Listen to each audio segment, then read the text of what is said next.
Hello everyone, this is Dr. Sandeep Salunke and hope you have gone through with my previous video on estimation of working capital.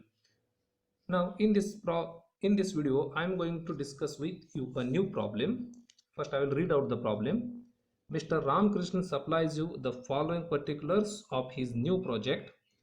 Estimate the net working capital required by adding 10% for contingencies.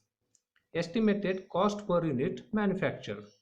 Raw materials 50 rupees per unit, direct labor 30 rupees per unit, overhead 20 rupees per unit, total cost 100 rupees per unit, selling price per unit 150, annual production is 52,000 units, raw materials in stock average 4 weeks, work in progress 50% complete, average 2 weeks, finished goods in stock average 4 weeks, credit allowed by suppliers average 2 weeks, credit allowed to customers average 8 weeks, lag in payment of wages average 2 weeks, and company wants to maintain a cash balance of rupees 20,000. So this is what problem. With this information they have asked to estimate working capital required. Now a brief summary of this problem is here cost per unit is given and annual production is given. Annual production is 52,000 unit. Raw material rupees 50 per unit, direct labor rupees 30 per unit, overheads rupees 20 per unit, total cost is 100 per unit and selling price is 150 rupees per unit. Now the next important concept here is whatever information is given is raw materials in stock average 4 weeks. Whatever raw materials are purchased by company, those raw materials are kept in stock for an average period of 4 weeks. Next important thing is work in progress 50% complete. So here work in progress includes three things: raw materials, direct labor and overheads. So this work in progress on which 50% work is completed and 50% work is still remains. Here they have mentioned work in progress is average 2 weeks. So while calculating work in progress we have to consider raw material, direct labor and overheads. Finished goods in stock. Whatever finished goods are there, after manufacturing those finished goods, those goods are kept in stock average 4 weeks. Next, credit allowed by suppliers.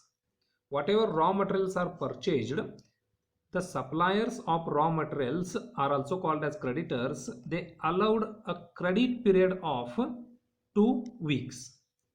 Next, credit allowed to customers 8 weeks. Whatever goods are sold to debtors, those debtors are allowed 4 weeks credit period. Lag in payment of wages. Wages are outstanding for an average period of 2 weeks. And company wants to maintain a cash balance of rupees 20,000. So with this information we have to estimate working capital required.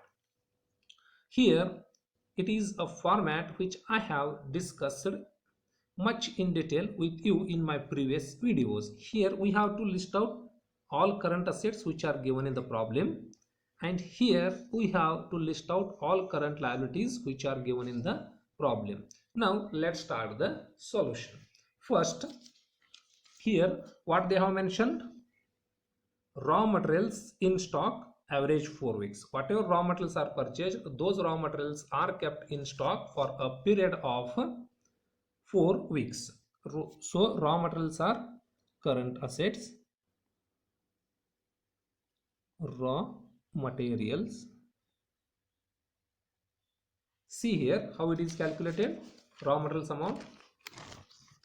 Annual production is 52,000 units and per unit raw materials is rupees 50. Cost per unit of raw material 50, and these raw materials are kept in stock for 4 weeks. So see here the calculation is like this: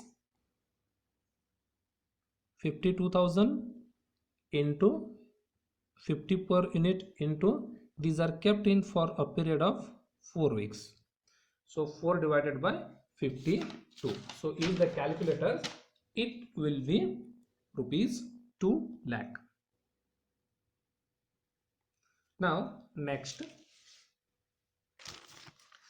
after raw materials, work in progress 50% complete. So as I told you, work in progress includes three things: raw material, direct labor and direct overheads. Second current asset is work in progress. So this work in progress includes three things. The first one is raw material,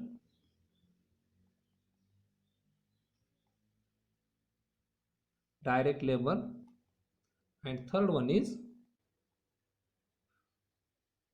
overheads. Now let's calculate these things individually. So 52,000 units, 52,000 units. Here the cost of raw materials is, already I have told you, 50 rupees per unit, direct labor 30 rupees per unit, and direct overheads 20 rupees per unit. So I will write over it 50, 30, 20. And in the problem what they have mentioned, work in progress average 2 weeks.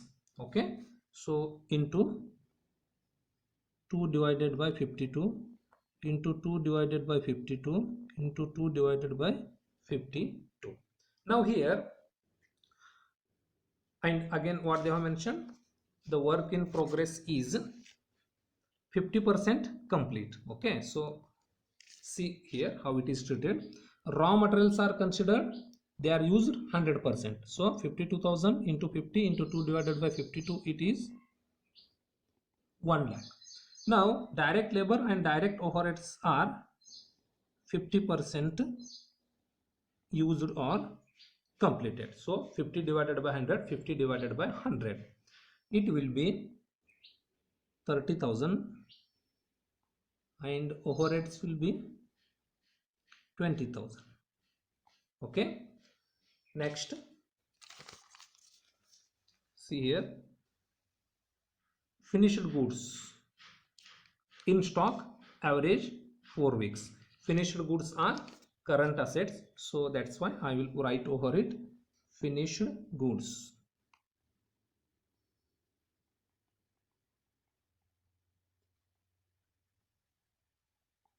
Finished goods. Now here finished goods are 52,000 into, see, finished goods are calculated at cost price. So total cost is 100 rupees. So I will consider here 100 rupees. So 52,000 into 100, and these are kept in stock for 4 weeks. So it will be 4 lakh. Next,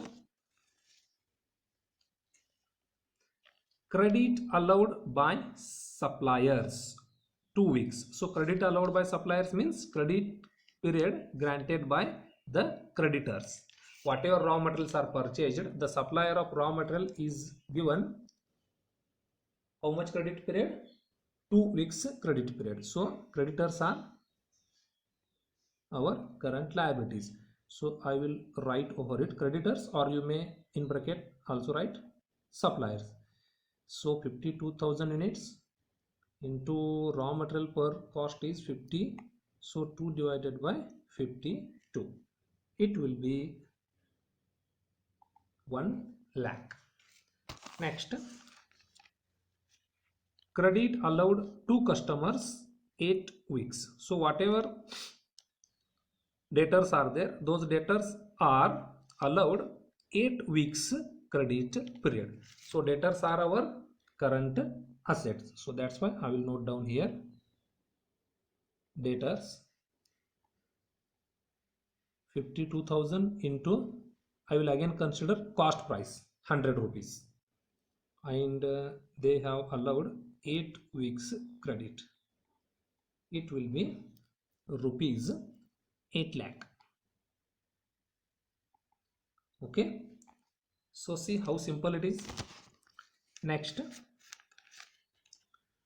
lag in payment of wages 2 weeks. wages are outstanding for 2 weeks. So I will write over it, lag in payment of wages. See, 52,000 units into direct labor cost per unit is rupees 30. So rupees 30, and it is lag period is 2 weeks. It is 60,000. And the last information which is given in the problem, cash balance to be maintained 20,000. So company wants to maintain a cash balance of rupees 20,000. So cash balance, it is 20,000. Now make the total. It is 15,70,000. This is total one, or you may call it as total current assets. So I will take it for outer column, 15,70,000. Make the total of current liabilities over here. It is 1,60,000. Okay, sorry, 1,60,000. So we will call it as total 2, or you may call it as total current liabilities. Take over it, 1,60,000. Now working capital. So how working capital is calculated?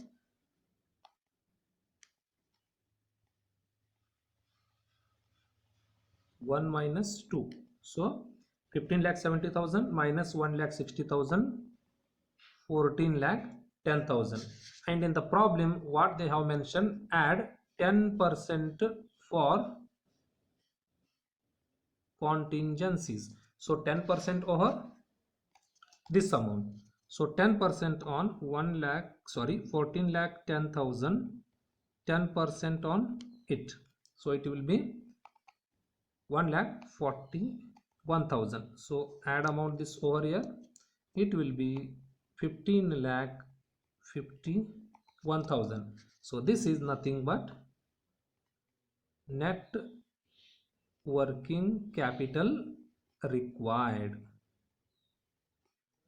So this is what solution for problem. The solution is very simple one. Just in the problem, whatever current assets are given, list out those current assets over here and list out all the current liabilities over here. So just make the total of current assets, make the total of current liabilities, deduct this current liabilities total from current assets, and if in the problem, if they mention add for contingencies or margin for safety, whatever is given, add over it, and you will get finally working capital required.